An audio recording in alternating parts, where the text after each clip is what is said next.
प्यारे दोस्तों, आज हम कहानी पढ़ने जा रहे हैं सुप्रसिद्ध कथाकार प्रेमचंद की। कहानी का नाम है नादान दोस्त। नादान दोस्त। तो ये सबसे पहले आप इस दोस्त शब्द पे विचार करके देखिए। पाठ पढ़ने से पहले हम दोस्त शब्द को समझने का प्रयास करेंगे कि ये दोस्त होता क्या है। क्या दोस्त का अर्थ आप क्या क्या लेते हैं? मित्र, तरह की स्थिति में हमारा साथ निभाए, परेशानी में, समस्याओं में हमारा हर कदम पर साथ दे, हमें मुसीबतों से बचाए और सही गलत का फैसला भी लेना सिखाए। कभी कभी मित्र अनजाने में गलतियां कर देते हैं। अब दोस्त तो दोस्त होते हैं, अनजाने में गलतियां कर, इसीलिए उसे नादान दोस्त कहा है। नादान का अर्थ क्या लेंगे आप यहाँ पर? सोच के देखिए ज़रा।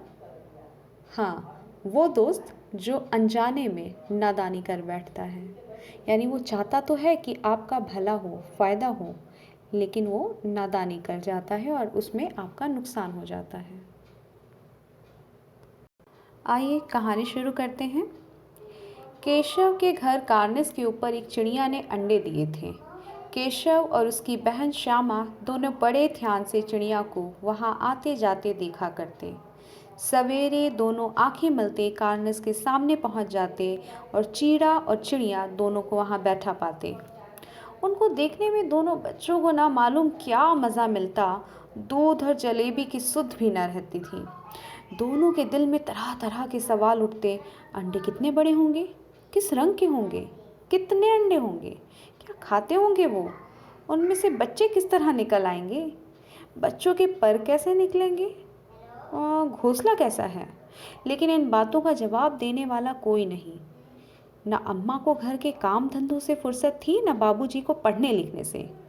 दोनों बच्चे आपस ही में सवाल जवाब करके अपने दिल को तसल्ली दे दिया करते थे। अब इसे थोड़ा सा समझने का प्रयास करते हैं। देखिए, जब तक हमें किसी चीज़ की जानकारी नहीं होती है तो हमारे मन के भीतर उत्सुकता बनी होती है, जिज्ञासा, एक जानने की जिज्ञासा कि वो चीज़ क्या होगी, कैसी होगी। अब इन्होंने जब अंडों को देखा, चिड़िया के अंडों को, तो इनके दिमाग में तरह तरह के ख्याल आ रहे हैं कि वो अंडे कैसे होंगे, कितने होंगे, बच्चे कैसे निकलेंगे उसमें से, उनके अगर बच्चे हुए भी तो उनके पर कैसे निकलेंगे। अलग अलग तरह के सवाल, लेकिन उनका जवाब देने के लिए अब घर में कोई नहीं। तो बच्चों में जो जिज्ञासा जागी है, अब उस जिज्ञासा का देखते हैं आगे वो समाधान कैसे करेंगे।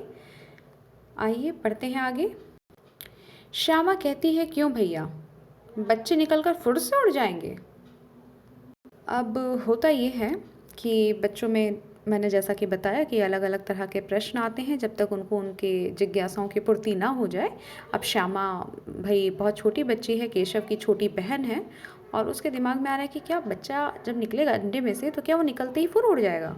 अब ये बताइए, आप लोग से प्रश्न है विद्यार्थियों, कि क्या अंडे में से बच्चा निकलते ही, जो चिड़िया का बच्चा छोटा सा निकलेगा, वो निकलते के साथ उड़ जाएगा? क्या लगता है आपको? बिल्कुल सही कि नहीं हो पाएगा। क्यों? क्योंकि धीरे धीरे उसके पर आएंगे, फिर उसकी माँ चिड़िया उसे उड़ना सिखाएगी। जैसे आपको बचपन में आपके माँ और बाप ने, पिता ने आपके हाथ पकड़ के आपको चलना सिखाया, उसी तरह से चिड़िया को चिड़िया की माँ उड़ना सिखाएगी। धीरे धीरे जब वो उड़ने लायक होंगे, उनके पर पूरी तरह से आ जाएंगे, तो वो उड़ने लगते हैं, तो वो बिल्कुल अंडे से निकल के फुर तो नहीं ही होंगे। चलिए आगे की कहानी हम अगली कक्षा में पढ़ेंगे। आशा करती हूँ समझ में आई होगी आपको आज की कहानी। आगे अगली कक्षा में इसे दोबारा कंटिन्यू करेंगे। धन्यवाद।